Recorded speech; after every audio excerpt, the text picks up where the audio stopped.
Hello నమస్తే friends, ఇవాళ మనకి కమ్మజిపెట్టు పిల్ల వస్తుంది కదా. గురువారం అండి.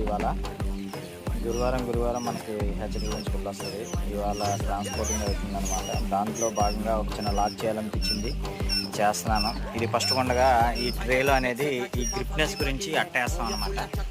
ఈ అట్టేసి ఇది లైన్గా ఉంటుంది చూడండి. ఇదిగో లైన్గా వస్తుంది అనమాట. ఇది కాలు గ్రిప్ గురించి, అది డ్యామేజ్ అనేది జరగదు, కింద హోల్స్ అనేవి ఉంటాయి అన్నమాట. ఇదిగో చూడండి పిల్ల ఆల్రెడీ ఇవన్నీ లెక్క పెట్టేశారు. ఇదిగో ఇవంతా లాంగ్ బాడీ ఉంటుంది అనమాట. ఇది 25 డేస్ కల్లా ఇది తయారవుతుంది. దీనికి మెడిసిన్స్ ఏం వాడవసరం లేదు, మెడిసిన్ లేకుండానే తయారవుతుంది అనమాట. ఇది వైట్ పిల్ల అనమాట. ఇది కూడా